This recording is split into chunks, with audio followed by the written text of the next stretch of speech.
آہستہ چلتے ہیں، اور جب جاہل ان سے گفتگو کرتا ہے تو ان سے وہ بحث نہیں کرتے ہیں بلکہ قالوا سلاما، وہ سلام کہہ کر کے چلے جاتے ہیں۔ تو اگر آپ جاہل ہوئے تو ہم آپ سے بحث نہیں کر سکتے ہیں، اس لیے کہ قرآن نے ہمیں تعلیم دی ہے تو ہم چاہتے ہیں پتہ چل جائے کہ آپ کا مبلغ علم کیا ہے۔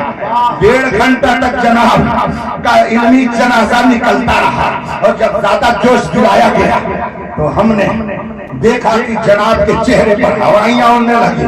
حضرت مناظر رشیدیہ میرے سامنے رکھی ہوئی تھی، اس کو میں نے مجمع کو دکھایا اور میں نے کہا اس کے مصنف اور رائٹر بریلی کے نہیں ہیں، یہ جون پور کے رہنے والے ہیں، اور یہ اعلیٰ حضرت کے مرید اور خلیفہ نہیں ہیں۔ سن 1038 ہجری میں ان کا انتقال ہو گیا۔ یہ کتاب 400 سال پہلے کی ہے۔ اس میں لکھا ہوا ہے کہ دونوں مناظر اگر ہم پلہ ہوں تو مناظرہ کرنے میں سہولت، اور دونوں کو چاہیے کہ ہم پلہ رہیں۔ میں نے ترجمہ تو کر دیا، مگر عبارت کے لیے میں نے ایک صاحب کو ایک کتاب دی اور میں نے کہا لے جائیے ان کے پاس، کہہ دیجئے کہ اس کو پڑھ دیں اور پڑھ کر کے اس کا ترجمہ کر دیں۔ لیکن جناب کو دن میں تارے نظر آنے لگے۔ وہ کیا سمجھے بیچارہ کہ علم کیا چیز ہے، وہ کیا سمجھے کہ مناظرہ کیا چیز ہے۔ ایک روز میں نے اس کی ایک تقریر سنی، وہ کہہ رہا تھا کہ تعزیہ بنانا سنت رسول ہے، اور صرف بنانا ہی نہیں بلکہ گھمانا بھی سنت رسول ہے۔ اور دلیل کیا دے رہا ہے کہ رسول پاک صلی اللہ علیہ وسلم مکے میں امام حسین کو کندھے پر بٹھا کر مکے کی مدینے کی گلیوں میں گھماتے تھے، اور تعزیہ امام حسین کی یادگار ہے تو اسے بھی گلیوں میں گھمانا یہ رسول پاک کی سنت ہے۔ اس لیے کہ حضور نے امام حسین کو مدینے کی گلیوں میں گھمایا، تو ہم اگر ان کی یادگار تعزیہ کو گھمائیں تو یہ رسول پاک کی سنت ہے۔ مارے گھٹنا پھوٹے سر جب اس نے یہ تقریر کی، اس کے ماننے والوں میں نعرے حیدری، سمجھ میں بات آ گئی۔ وائی سے بے نیاز بھی جاہل مطلق ہے، اور ان کے ماننے والوں کا بھی وہی حال ہے۔ اس لیے میں نے سوچا تھا آج ان کا علمی جنازہ نکل جائے گا، لیکن بعد میں سمجھ میں آیا علم ہے ہی نہیں تو علمی جنازہ کیا نکلے گا۔ ہاں جہالت کا جنازہ ضرور نکل جائے گا۔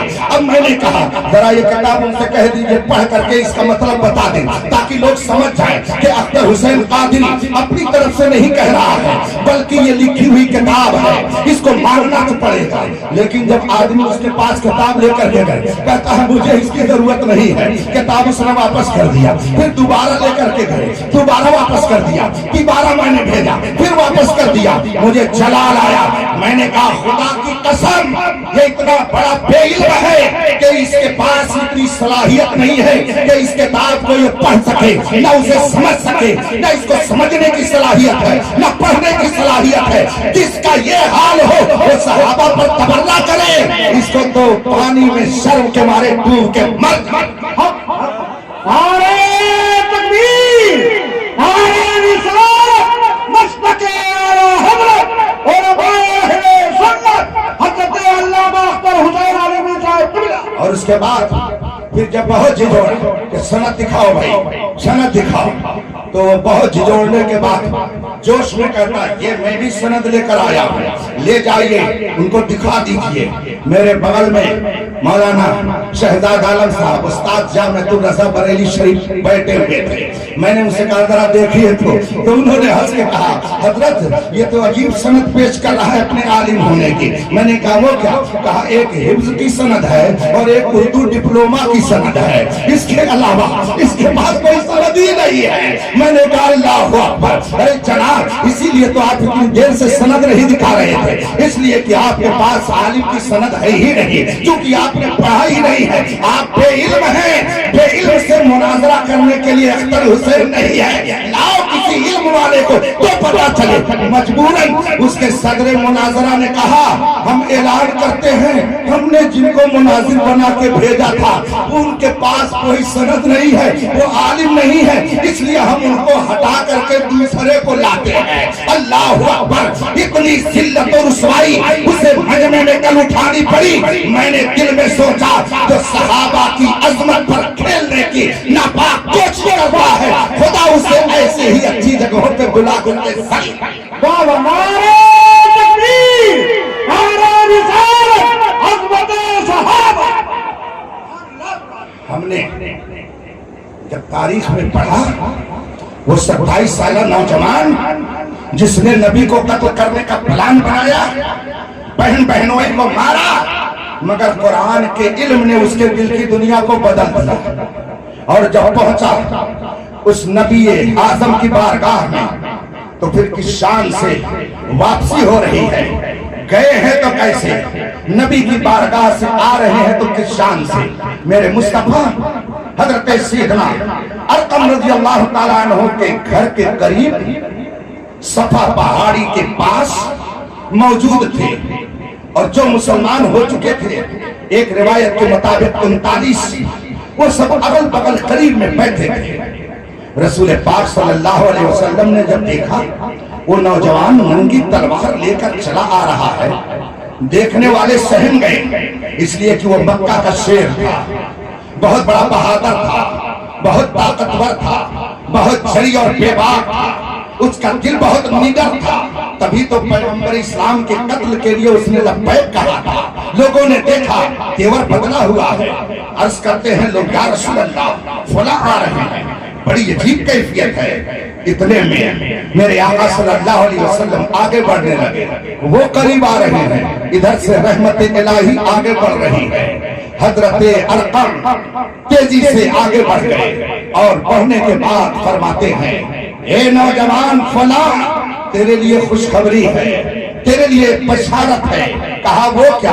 کہا رات ہی میں نے اپنے پیغمبر سے سنا ہے، رات ہی میرے پیغمبر دعا کر رہے تھے اللہم اعز الاسلام بے عمر ابن الخطاب او ابی جہل ابن ہشام۔ رات میرے نبی نے دعا کی ہے کہ اے مولا اسلام کو غلبہ دے دے، اسلام کو طاقت دے دے، یا تو عمر ابن خطاب کے ذریعہ یا ابو جہل ابن ہشام کے ذریعہ۔ رات ہی ابھی میرے نبی نے دعا کی ہے، لگتا ہے کہ تمہارے حق میں دعا قبول ہو گئی ہے، آؤ آؤ چلو، لگتا ہے تیری قسمت کا ستارہ جگمگانے والا ہے۔ نوجوان کو لیا اور نبی کی طرف بڑھتے رہے، میرے مصطفیٰ بھی آگے بڑھے۔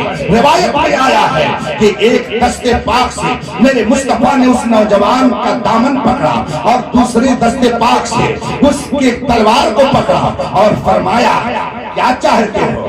ہلاکت چاہتے ہو؟ کیا اس وقت فتنہ فساد بند کرو گے جب تم یہاں پر اپنی ذلت کو اپنے ماتھے کی آنکھوں سے دیکھو گے؟ میرے مصطفیٰ نے اس کی ذلت کی داستان جو ہی اس کے سامنے رکھی، نتیجے کے طور پر اس نے کچھ اور نہ سننا تھا بلکہ کہا اشہد ان لا الہ الا اللہ واشہد ان عبدک انک عبدک انک عبدہ ورسولہ۔ میں گواہی دیتا ہوں، ہم گواہی اس بات کی دیتے ہیں کہ آپ اللہ کے رسول ہیں، خدا ایک ہے، آپ اس کے بندے ہیں، اس کے رسول ہیں۔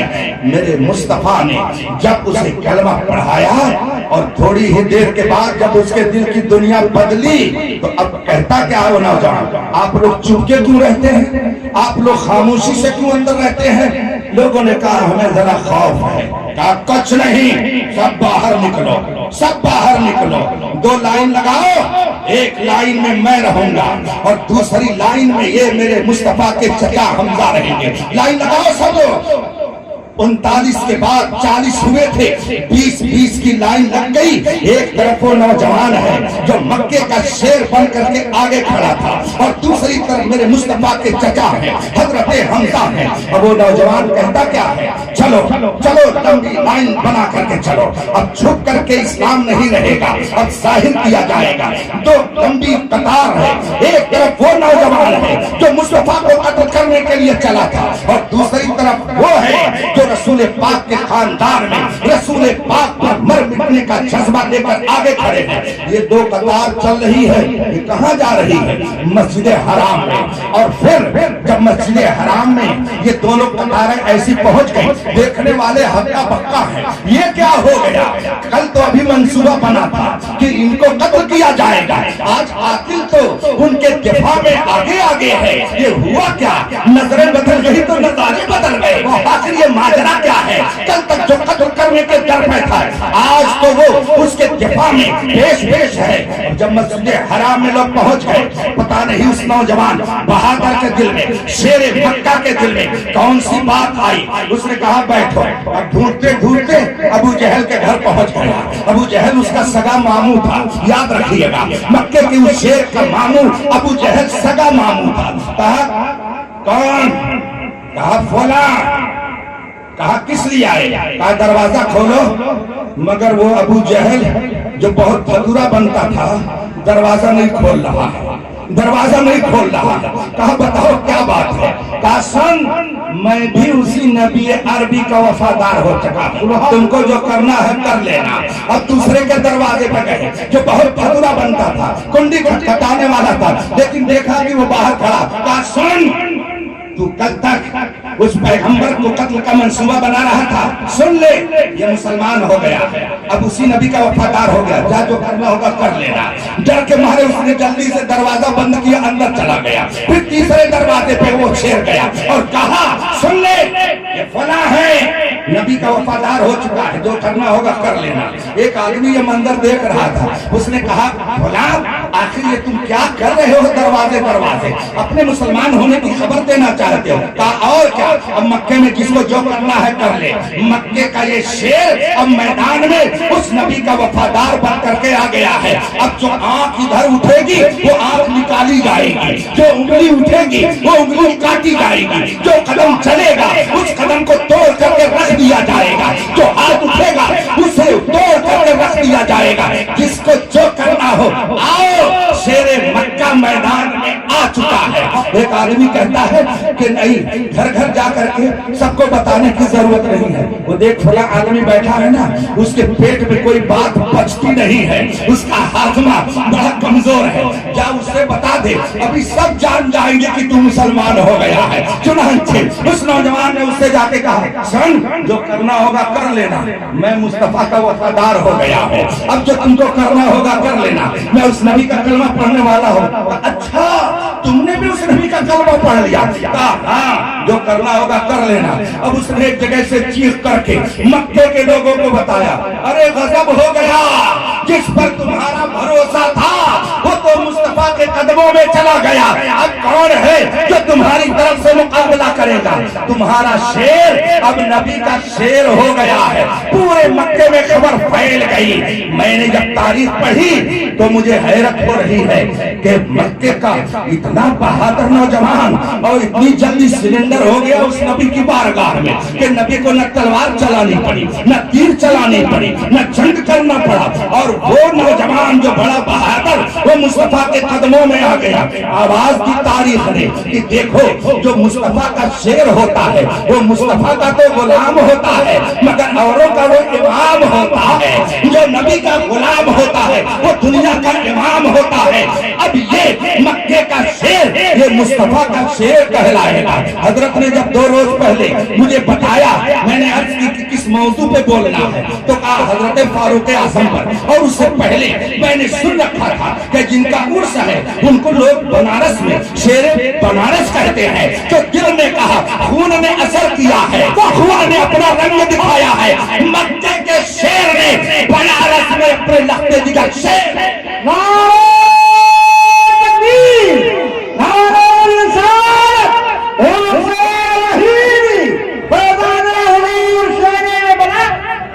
مکے کا وہ شیر نبی کی عظمت کا محافظ بن کر کے زندگی بھر دشمن کی آنکھوں میں آنکھیں ڈال کر کہتا رہا کہ آؤ آؤ, سرفروشی کی تمنا اب ہمارے دل میں ہے, دیکھنا ہے زور کتنا بازوئے قاتل میں ہے.